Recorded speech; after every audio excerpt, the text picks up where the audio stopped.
Back on the Common Sense Club of the Scott Hennen Show, and we caught up with our friend Senator Orrin Hatch to set the record straight on this FAA situation. Senator, nice to catch up with you. How are you?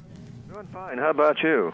Fantastic. First of all, the reason that the FAA is in some form of a slowdown, not a shutdown, and I think this is indicative of where we find ourselves at in this country these days. A shutdown is now, some construction projects are slowed down, but it's because the Democrats basically didn't like some of the things put in the House version and wouldn't go along with the unanimous consent work by Tom Coburn, because this would be on the president's desk and signed had they not gummed up the works here, correct? Well, I think I brought up three bills that would have got us well into September so that there would be no loss of jobs or anything. And they objected each one of those bills. There are two problems right now. One is the problem of the small airports. There's about $16.5 million involved there, and there are a number of small airports that are in close proximity to major airports, and they want to not have to pay for those. Well, the Rockefeller bill actually goes farther than what I was offering. But the second problem is a much bigger problem, and that is the labor law problem. What they did is the National Mediation Board usurped the power of the Congress of the United States and changed 75 years of labor law, which allows for unionization, but you've got to get a majority of the employees' votes. And they changed that so you don't have to have a majority of the employees' votes. You just have to have a majority of those who vote. Let's say that we have an airline that has 1,000 employees and only 100 people vote, and 51 of them vote for the union and 49 of them vote against it, and the others aren't considered at all. You would be binding 1,000 employees by a vote of just 51 people. I mean, that's ridiculous. And we've had 75 years of good labor law where you had to fight for every employee, and the management people would have to try and keep their employees from voting for the union. But if you could get 51% of them, you're unionized. And the unions normally, under the National Labor Relations Board, normally win about 60% of those. In this particular case, they wanted to stack the deck. The National Mediation Board just plain usurped the power, changed 75 years of labor law, and of course the House wanted to change that. So they sent us a bill with the $16.5 million of cuts in essential services. And by the way, the Rockefeller bill actually cut more than that. And we offered to have that bill pass. They objected, and we did that 3 times. Just yesterday, Tom Coburn from Oklahoma put up an amendment that would allow this whole thing to be settled, and they objected. And now they're trying to blame it on us. And do you realize that for $16.5 million, the government is now losing $30 million a day. For $16.5 million, they're losing $30 million a day. And the Democrats are trying to blame us for that? Give me a break. And by the way, really, at a time with now approaching with the new debt ceiling deal, $16 trillion in our federal debt, can we not have a discussion about whether we ought to be subsidizing airports within close proximity of a metropolitan airport, and whether that really makes sense as the best use of taxpayer dollars, for crying out loud? Well, even the Rockefeller bill, that's the Democrat bill, even that bill, that actually cut more of those in close proximity airports. I mean, and then they wouldn't go along with the $16.5 million in cuts and get this thing resolved at least through this recess until about the middle of September, and then we'd actually have to face off on the labor law changes, because there is no reason in the world why we should allow the National Mediation Board to make those type of legislative changes from the bench. There's no reason for us to allow that to happen. But let me tell you, the Democrats, they try to make a mountain out of every molehill. And frankly, this is one where they should have just said, look, let's settle it on this basis, and then we'll try and work it out in September. And we would have done that, and nobody would have lost a dime of work, and we wouldn't be losing $30 million a day for the federal federal government. Well, here's my take on that. They think that there's going to be a bunch of people crying a river that the FAA has to, keep some employees home and some construction projects slow down. I think they're stuck. They're stuck in the past and not realizing the American people have awakened to the fiscal nightmare we're in here, and they don't really care. Well, they don't really care. They're trying to make a political issue out of something and blame us for something that they're causing. They just can't take yes for an answer. We were willing to give them this short-term extension and get it out of this problem of the August recess, and it can still be done because there will be pro forma sessions where a unanimous consent request could solve it in both houses, and they would do it. And both Republican leaders have offered to do that. I've offered to do it. Senator Coburn yesterday offered to do it. And, for some reason, they think they've got a good issue here. And they're the ones that are causing the loss of $30 million a day. They're the ones that are causing the loss of jobs. They're the one, and I think the 4,000 FAA employees will ultimately get reimbursed no matter what happens. But there are some construction jobs lost because of what they're trying to do to make a political issue out of something that could easily be solved. Like I say, I guess they just can't accept a yes on getting this temporary problem solved. Well, what's the political win here? That they can run around and say that Republicans are for a government shutdown? Again, I don't see how that's a political. Their liberal friends in the media. They're counting on them, blaming Republicans for something that we were willing to do. But again, blame even to use their way of thinking here as rational. That blame Republicans for what? Shutting down the FAA? Again, who's going to lose any sleep over that? I mean, we aren't talking about any safety being, harmed here. We're talking about all the essential services of keeping the skies safe.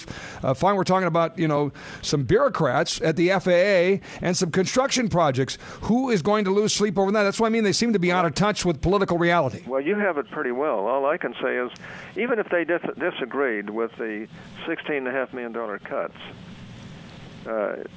why wouldn't they at least agree to this short-term extension that would save $30 million a day for the federal government because the tax would go back into play? And I guess the answer is 4,000 people working, and all of these construction people could be working as well. And I mean, why wouldn't they accept that? I can tell you, I think they're counting on their friends in the liberal media. And look, as much as I hate to admit it, a good 85% of the media is anti-Republican and very liberal. There's no use kidding about it. They'll say they're not, but just watch them. Just watch what they say. Watch what they do. And frankly, they're counting on them saying, well, the Republicans are being recalcitrant here. My foot. Yeah, and by the way, the buzzword is hostage takers. The top congressional Democrats today have been used. I think they use that term like a dozen times. And here's some of the lines. Barbara Boxer said this is a made-up crisis. This is government by hostage taking. Steny Hoyer said, unfortunately, Republicans continue to practice the politics of confrontation and hostage taking. Chuck Schumer said the issue is not essential air service. It's not even a labor issue. It's the issue of hostage taking. It's as if someone puts a gun to your head and says, give me your money, and then you say, why won't you give them your money? Well, just yesterday, Harry Reid admitted, he said, well, it's going to take a compromise here, and we ought to agree with the House bill. Now, he's backed off on that, but that's what he said yesterday, that way we can solve these problems. And they're backing off.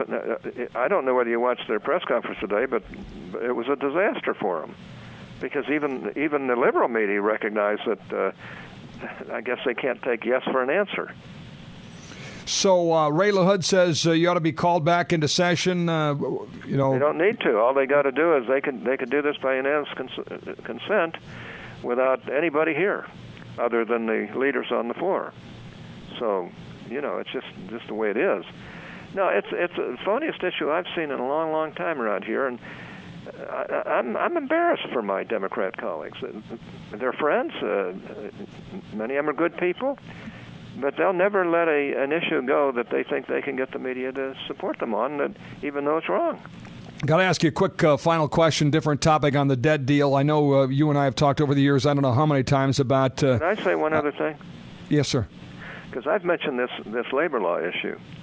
We can't let that happen. We can't let a regulatory body like the National Mediation Board overturn 75 years of clear-cut labor law And if they can do it, then the NLRB, that is 3-1, because they won't accept the Republican nominee, they won't put the Republican nominee through, is 3-1 Democrat with really very, very, very radical pro-union people, a couple of whom have been, I think, recess appointed, because they couldn't, there's no way they'd get through the Senate in the confirmation.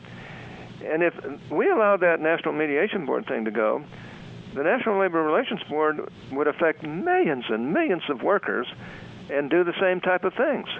And they're already doing it. They're already trying to say, they've been trying to enact by regulation card check, which means that if you can get 50% of the employees plus one to sign a union card, you're unionized without a secret ballot election.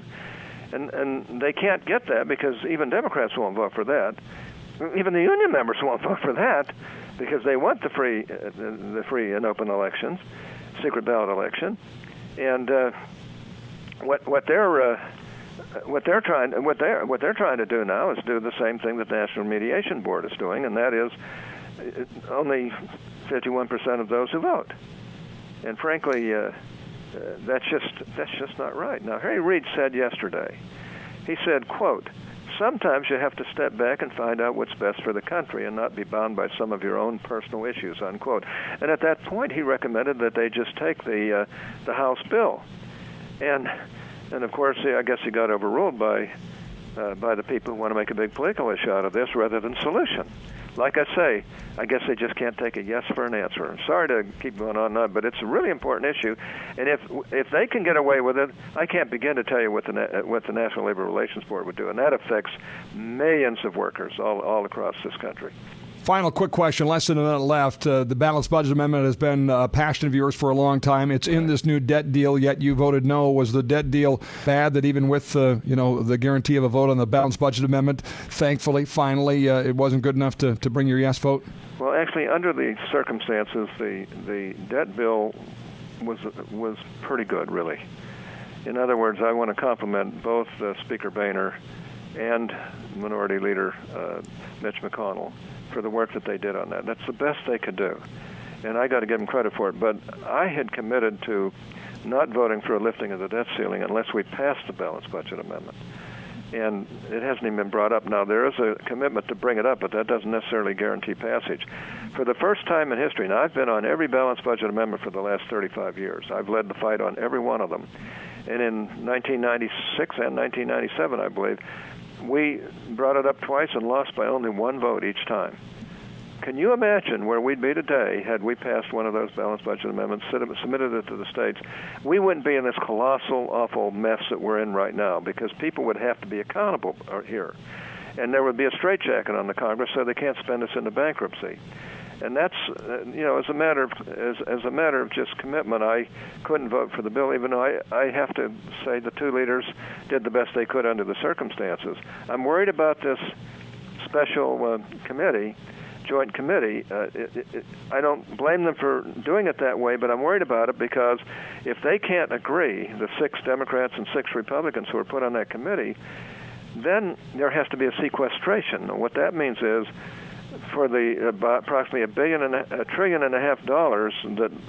that they have in future cuts, they'd have to take that out of across the board, and 50% of it would have to come out of the Defense Department. That would decimate the Defense Department. So I'm concerned about that, but hopefully it'll never get that far. But you never know. There's so much partisanship around here. It's just a matter. Well, I'm hoping waiting. the Orrin Hatch balanced budget amendment is not only voted on but sent to the states later this year as a result of this, and we'll be able to call this a victory for sure. Senator, thanks for the time. We appreciate it. One other thing, the first time in history, all 47 Republicans, every Republican is on. I'm proud of them. That's great. Now go wrestle Senator Conrad. We're tired of him talking about it, and we want him to be on there. All those Democrats that claim they're for a balanced budget amendment, here's their chance to show us. It's time it's come, right? Here's their chance to stand up. Absolutely. Thanks, Senator. Appreciate the time. Good to talk to you. All right. It's against the law to text while you drive now. August 1st, that became the law of the land. We're going to talk about what it means, how it's enforced when we come back.